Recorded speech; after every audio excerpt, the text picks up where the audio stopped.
So today's devotion comes from the Old Testament. It comes from Deuteronomy. And I got to be honest, how I decided on this is I started flipping through the Old Testament because in yesterday's devotion I promised some of those stories of like God being terrifying from the Old Testament. So I was trying to decide which one, and I stumbled across this verse, and I decided I'm going to talk about this verse because it's pretty cool. I think. So we all know, or maybe we don't. A lot of us probably know in the New Testament when Jesus is asked what is the greatest commandment, he says, "Love the Lord your God with all your heart, soul, and mind."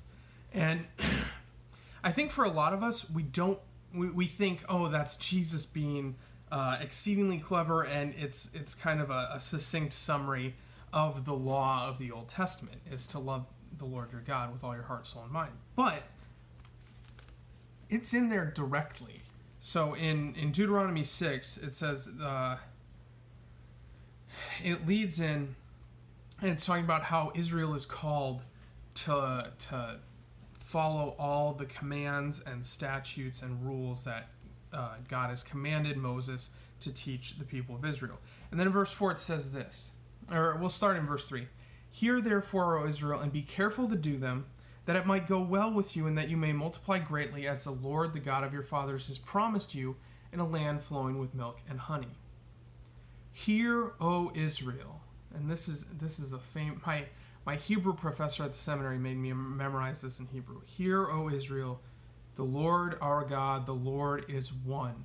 You shall love the Lord your God with all your heart, and with all your soul, and with all your might. And these words that I command you today shall be on your heart. You shall diligently teach them to your children, and you shall talk of them when you sit in your house, when you walk by the way, when you lie down, and when you rise."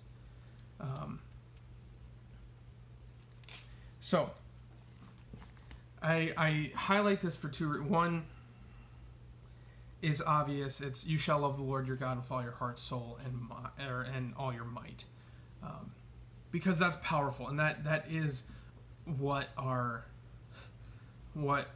all of the commandments of God boil down to as far as our relationship with Him.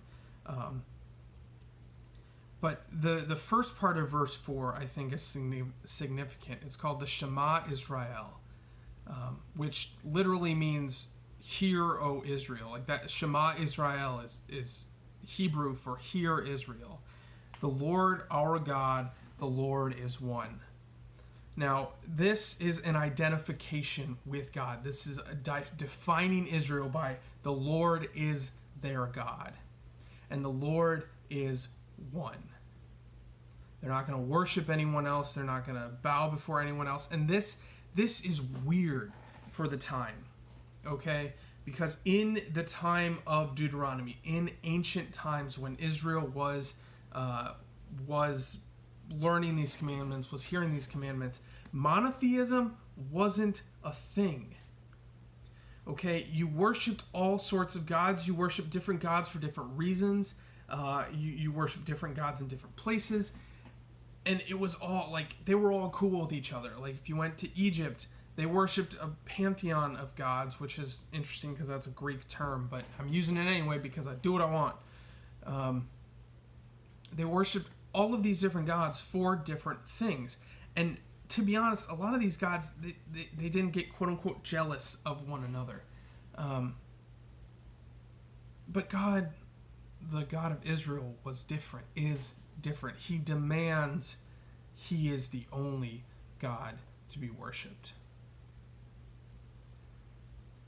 And that's powerful. There are cultural studies done about the God of Israel, and specifically when it comes to Jesus Christ, and I'm getting a little bit off on a tangent, and that's dangerous because I don't have much time left, but the reality of Jesus Christ claiming to be God is there are two options with Him, and this is something our society struggles with. Jesus Christ could not have just been a great teacher. Here's the thing. He was either God or He was nuts, because Jewish monotheism based on this, the Lord our God, the Lord is one, Jewish monotheism was ridiculously strict. So claiming to be God, if you weren't, you were nuts. You wanted to die. And He did. So But hear, O Israel, the Lord our God, the Lord is one. Hear, people of God, the Lord is our God, the Lord is one. Love him with all your heart, with all your soul, and with all your mind. There's my rambling devotion for today. I hope tomorrow's will be more on point. Go in peace, serve the Lord. Thanks be to God.